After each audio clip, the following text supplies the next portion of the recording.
शुरू किया। मेरे एक वकील दोस्त हैं, सुप्रीम कोर्ट में प्रैक्टिस करते हैं। मैंने उनसे पूछा कि भारत में ब्रिटेन की महारानी आए और उसको बिना वीजा के भारत में घुसने की परमिशन मिले, इस बात की कोई लीगल वैलिडिटी है क्या? तो उस वकील ने मुझे कहा कि हाँ राजीव भाई, इस बात की पूरी लीगल वैलिडिटी है कि ब्रिटेन की रानी को भारत में आने के लिए वीजा लेने की जरूरत नहीं है। तो मैंने उन वकील से कहा कि यह सिर्फ एक स्थिति में होता, ऐसी लीगल वैलिडिटी एक ही स्थिति में होती है, और वह स्थिति क्या होती है कि मान लीजिए आप जब हिंदुस्तान से अमेरिका जाएं या इंग्लैंड जाएं या फ्रांस जाएं या किसी भी देश में जाएं और वापस अपने देश में लौटें, तो आपको वीजा नहीं पूछा जाएगा, आपका पासपोर्ट भी चेक नहीं किया। क्यों? क्योंकि आप अपने ही देश में वापस लौट रहे हैं। तो आप जिस देश के नागरिक हैं, उसी देश में जब आप वापस लौटते हैं तो आपको ना तो वीजा पूछा जाता है ना पासपोर्ट पूछा जाता है। तो मैंने मेरे वकील दोस्त से कहा कि ब्रिटेन की रानी को अगर वीजा नहीं पूछा गया, पासपोर्ट नहीं पूछा गया, तो मैं ये मानूं क्या कि ब्रिटेन की महारानी हिंदुस्तान की नागरिक है?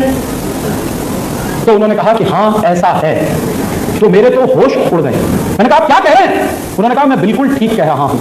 तो मैंने कहा कि अगर ब्रिटेन की महारानी हिंदुस्तान की नागरिक है और इस बात की लीगल वैलिडिटी है, तो हमारी आजादी का मतलब क्या है?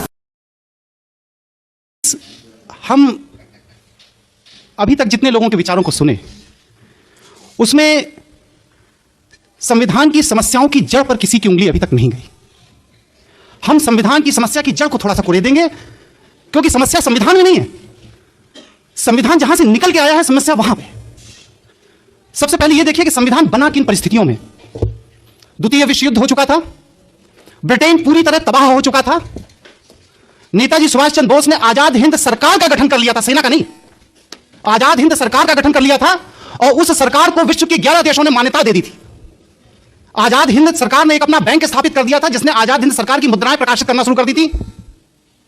40,000 लोगों को उन्होंने अपनी आजाद हिंद फौज में भर्ती कर लिया था, और मोइरांग से इंफाल तक उन्होंने अपना कब्जा कर लिया था। यह परिस्थिति थी हमारे देश में।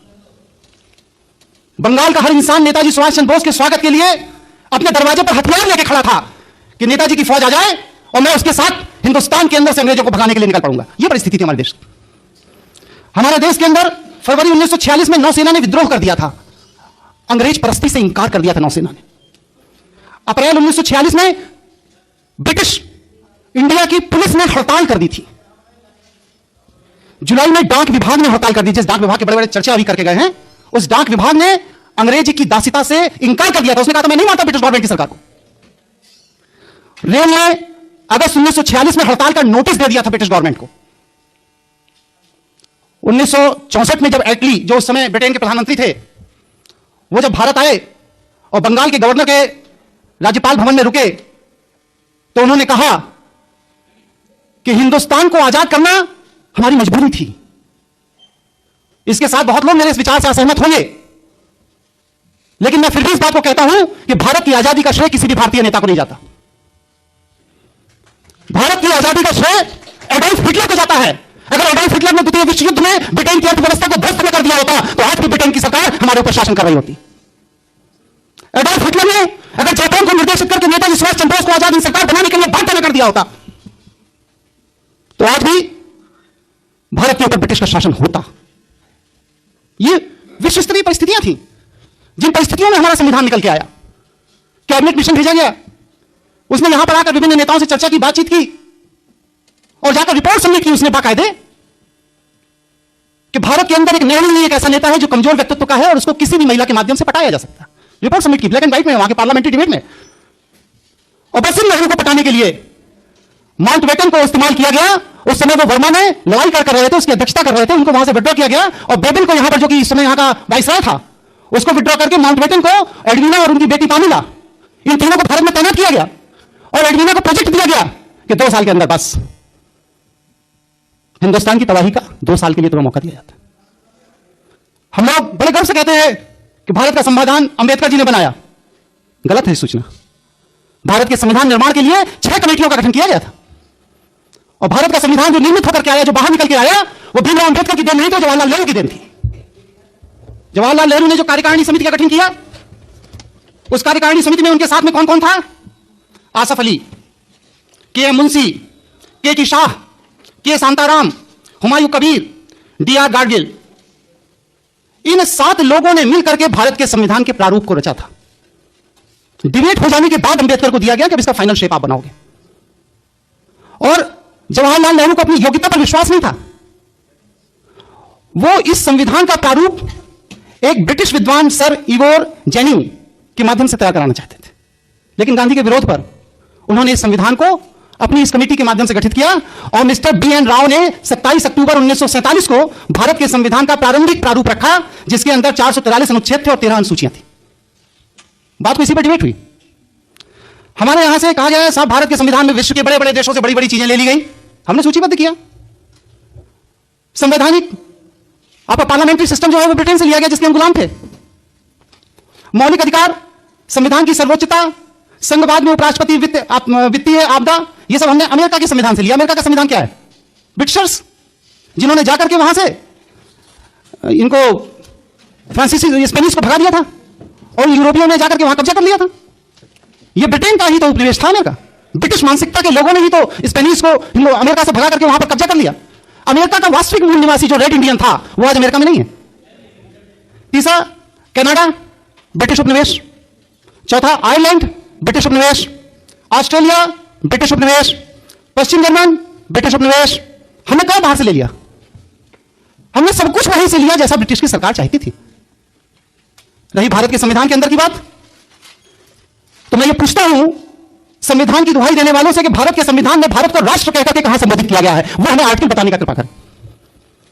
395 अनुच्छेद जो बढ़ के अब 444 अनुच्छेद हो गए, लेकिन इन 444 अनुच्छेदों में भी भारत को अभी भी राज्य का स्तर दिया गया। नहीं देने वाले अभी पहले यही तय करें कि भारत के संविधान में भारत को राष्ट्र कह के क्यों नहीं संबोधित किया गया। इसका सीधा साधा जवाब जो मैं समझता हूं कि आज भी भारत ब्रिटिश कॉमनवेल्थ के दायरे में ब्रिटिश का उपनिवेश है। इसीलिए आज हम जापान में एम्बेसडर पोस्ट करते हैं, चाइना में एम्बेसडर पोस्ट करते हैं, रशिया में एम्बेसडर पोस्ट करते हैं, लेकिन ब्रिटेन में हाई कमिश्नर पोस्ट करते हैं। हम श्रीलंका में हाई कमिश्नर पोस्ट करते हैं। पाकिस्तान में जितनी कॉमनवेल्थ कंट्रीज हैं उनमें हिंदुस्तान का उच्चायुक्त पोस्ट किया जाता है, एम्बेसडर राजदूत नहीं पोस्ट किया जाता, क्योंकि हम ब्रिटिश के उपनिवेश still today. General clauses act का सेक्शन 3 सब क्लॉज 6 देखिए, उसमें साफ साफ लिखा है भारत के अंदर जहां भी केंद्रीय सरकार के कानून लागू होंगे वो सब ब्रिटिश उपनिवेश के अंतर्गत माना जाएगा। साफ साफ लिखा। स्टिल टुडे आज की जो आपकी नागरिकता अधिनियम है उसमें देखिए सेक्शन 10 सेक्शन 11, आप तो महारथी हैं पांडे जी इसके, उसमें साफ साफ लिखा है कि कॉमनवेल्थ कंट्री का कोई भी नागरिक उस नागरिकता के आधार पर भारत के अंदर कॉमनवेल्थ कंट्री की नागरिकता रखता है। आज तक हमारे भारत के संविधान में नागरिक शब्द को ही डिफाइन नहीं किया गया। नागरिक शब्द की ही डेफिनेशन हमारे कॉन्स्टिट्यूशन में नहीं है। अभी दीक्षित जी चर्चा करके गए, हम भारत के लोग, हम भारत के लोग। अरे कॉन्स्टिट्यूशन के अंदर सेल्फ लिखा हुआ है कि this constitution is established as by law, not by the Indian people. हमने बस इस संविधान को अंगीकृत किया है, आत्मसात किया है, जैसा मेरे ऊपर थोप दिया गया हमने स्वीकार कर लिया। और उसको स्वीकार करने वाले वो कौन से लोग थे? ये वो लोग थे जो ब्रिटिश परस्त थे। इन लोगों को हिंदुस्तान के आम आवाम ने कभी भी इस संविधान को स्वीकार करने का कोई अधिकार नहीं दिया था। मैं पूछता हूं कि एक संविधान बनाकर मैं ले आऊं और कहूं भारत में लागू कर दिया जाए तो क्या मेरे कहने से लागू हो जाएगा? नहीं लागू। उस संविधान के पीछे एक लीगल फोर्स होना चाहिए, विधि की शक्ति होना चाहिए उस संविधान के पीछे, तब वह संविधान हमारे देश में लागू होगा। और भारत के संविधान के पीछे कौन सी विधि की शक्ति थी? वह लीगल फोर्स कहां है उस भारत के संविधान का? वह लीगल फोर्स है government of India act 1935, Indian independence act 1947 में। ये दोनों ही ब्रिटिश पार्लियामेंट में पास किए गए थे। भारत के संविधान के पास जो आज विधिक शक्ति है, वो विधिक शक्ति भारत के संविधान की देन नहीं है, भारत के लोगों की देन नहीं है, भारत की जनता की देन नहीं है, बल्कि इंडियन इंडिपेंडेंस एक्ट 1947, भारतीय स्वतंत्रता अधिनियम 1947 के तहत ब्रिटिश पार्लियामेंट द्वारा दी गई विधिक शक्ति है, जिस विधिक शक्ति के तहत आज ये सत्ता में बैठे हुए लोग हमारे ऊपर शासन करते हैं। हमारे यहां मंत्रियों का कोई क्वालिफिकेशन नहीं है, संसद के सदस्य होने की फिर भी है कि भारत का नागरिक होना चाहिए, दिवालिया नहीं होना चाहिए, पागल नहीं होना चाहिए, उसके अंदर एक योग्यता होनी चाहिए, कुछ तो है, लेकिन मंत्री होने की कोई योग्यता हमारे संविधान के अंदर नहीं है। हम बहुत बेसिक प्रश्न एक खड़ा करते हैं, अगर हम इंडिपेंडेंट हैं, स्वतंत्र हैं, तो भारतीय संविधान के अनुच्छेद 333 के तहत आज भी हमारे लोकसभा के अंदर 2 अंग्रेजों को रखने की बाध्यता क्यों है? कॉन्स्टिट्यूशनल प्रोविजन है। 2 अंग्रेज सांसद राष्ट्रपति नामित करेगा, रखेगा, उसके बिना पार्लियामेंट नहीं चलेगी। आज भी भारतीय संविधान की अनुसूची 8 में जो 22 भाषाओं का वर्णन है उसमें अंग्रेजी कहीं नहीं है, उसमें अंग्रेजी कहीं नहीं है। भारतीय संविधान की अनुसूची 8 में जो 22 भाषाएं दी गई हैं, भारतीय भाषाएं, उनमें अंग्रेजी कहीं नहीं है। लेकिन फिर भी हमारी पार्लियामेंट, हमारी विधानसभाएं और हमारी हाईकोर्ट और सुप्रीम कोर्ट अपनी सारी प्रोसीडिंग का रिकॉर्ड इंग्लिश भाषा में रखने के लिए बाध्य। उसकी मजबूरी है, क्योंकि वह ब्रिटेन की राष्ट्रीय भाषा, आप उसके उपनिवेश हो, आपको रखना पड़ेगा। बहुत सी ऐसी चीजें हैं, करीब 160 क्वेश्चन है मेरे इस संविधान को लेकर के। अब समय का अभाव है, वत्स जी की मुस्कुराहट, हाँ वत्स जी की मुस्कुराहट देख के लग रहा है, हाँ ये मैं सर्कुलेट कर दूंगा, लेकिन बस 1-2-3 पॉइंट अपनी बात कह करके मैं मामले को खत्म करता हूं। मैं ये संविधान विशेषज्ञों के सामने ये जानना चाहता हूं कि हमारा देश संविधान से चलता है या संवैधानिक विधि से चलता है, ये चीज क्लियर होनी चाहिए। क्योंकि संविधान के अंदर बहुत सी ऐसी चीजें नहीं हैं जो हमारे देश की सरकार को चला रही, जैसे मंत्री का त्यागपत्र। संविधान विदों से मैं ये जानना चाहता हूं कि भारतीय संविधान के किस अनुच्छेद में मंत्री को त्यागपत्र देने का अधिकार है। जैसे कि बिना सदन की सदस्यता के प्रधानमंत्री बना देना, किस अनुच्छेद में यह अधिकार। जैसे कि मंत्री का सदन के अंदर बैठकर मत देना। लेजिस्लेचर अलग है, एग्जीक्यूटिव अलग है। इसकी खिचड़ी कैसे बना दी जाती है? कॉन्स्टिट्यूशन में कहां प्रोविजन है कि मंत्री सदन के अंदर बैठ करके सांसदों के साथ मत देगा और बिल पास कर देगा। जैसे कि न्यायमूर्ति और न्यायाधिपतियों की नियुक्तियों में लॉ मिनिस्टर का हस्तक्षेप। जब जुडिशरी इंडिपेंडेंट है, राष्ट्रपति और सीजीआई मिलकर के न्यायाधीशों की नियुक्ति कर रहे हैं, कॉन्स्टिट्यूशन में क्लियर कट प्रोविजन है, तो प्राइम मिनिस्टर हाउस और लॉ मिनिस्टर हाउस फाइल जाने और उनकी अप्रूवल की क्या जरूरत पड़ती है? इसका मतलब है कि आप कार्यपालिका के अधीन न्यायपालिका को रखना चाहते हैं। उप प्रधानमंत्री 2 बार हुए हमारे यहां, कॉन्स्टिट्यूशन में कहां व्यवस्था है भाई कि उप प्रधानमंत्री का पद होगा, उसके लिए भी आदमी रखा जा सकता है। राजनीतिक दलों के गठन की व्यवस्था हमारे संविधान में कहां है? जो कांग्रेस बन गई, बीजेपी बन गई, बसपा बन गई, सपा बन गई, ये बन गई, वो बन गई, किस आर्टिकल के तहत? हमारे कॉन्स्टिट्यूशन के निर्माताओं ने, निर्माण करने वालों ने तो राजनीतिक दलों के गठन की कभी कोई बात ही नहीं सोची थी। और उससे बड़ी बात क्या, नेता विरोधी दल संविधान में कहां है भाई? नेता विरोधी दल। अल्पमत पे सरकार को गिरा देना, कॉन्स्टिट्यूशन में कहां प्रोविजन है कि अल्पमत बहुमत वाली सरकार बनाएगा और उसके लिए इलेक्शंस होंगे और फिर इसके बाद अलग अल्पमत हो जाता है तो एक वोट के अभाव में टिकट सरकार गिरा दी जाएगी? कॉन्स्टिट्यूशन में कहां प्रोविजन है ये सब? जैसे कि शून्यकालीन सत्र को चलाना, शून्यकालीन सत्र का प्रोविजन हमारे कॉन्स्टिट्यूशन में कहां? मुझे तो नहीं मिला। जैसे कि संसदों के वेतन और भत्ते का निर्धारण स्वयं सांसद करेंगे, ये कहां है हमारे कॉन्स्टिट्यूशन? बहुत सी चीजें हैं। बहरहाल समय का अभाव है, संक्षेप में अपनी बात कहता हूं और इसके बाद 2 मिनट के अंदर अपनी बात खत्म करता हूं। 1885 के गदर के बाद W.H. व्यूम ने एक 1600 पन्ने की एक थीसिस सबमिट की थी, जिसमें उन्होंने ये बात कही थी कि भारत के अंदर दोबारा क्रांति ना हो, इसके लिए मैं कुछ फार्मूले दे रहा हूं।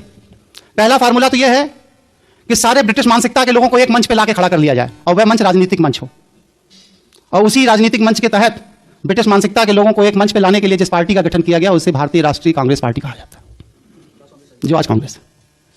दूसरी बात, भारतीयों को बांटने के लिए धर्म, भाषा, क्षेत्र, जमींदार और किसान, पूंजीपति और श्रमिक, अमीर और गरीब, शिक्षित और अशिक्षित, हरिजन और सवर्ण के नाम पर समाज को बांट दो, इतने टुकड़े कर दो इसके कि ये कभी यूनाइट ना हो पाए, और जब ये यूनाइट नहीं होंगे तो क्रांति नहीं होगी, हमारा शासन चलता रहे। आज हमारी सरकार उसी पैटर्न पे चल रही है, उसी तरीके से चल रही है। और जहां तक भारतीय नागरिकता अधिनियम में भी लेटेस्ट अमेंडमेंट आ गया है, for your kind information mister Pandey ji, कि 26 जनवरी 1950 से लेकर के 30 दिसंबर 1990 तक जो भी व्यक्ति विश्व में कहीं भी पैदा हुआ हो, अगर उसके माँ या बाप भारतीय नागरिकता प्राप्त है तो वह आदमी ऑटोमेटिक भारत का नागरिक हो जाएगा। तो ये जो सुनियोजित षड्यंत्र जो हमारे देश को दोबारा कब्जा करने का हो रहा है, इसके लिए हम बुद्धिजीवियों की आपस में चर्चा की जरूरत है। समय का अभाव है, लेकिन मैं एक अनुरोध करूंगा और उसके बाद अपनी बात खत्म करूंगा कि अगली बार 2 दिन का आप सत्र चलाइए और हर व्यक्ति को पूरी बात कहने का मौका दिया जाए। इसके बाद बात समाप्त करता हूं। धन्यवाद।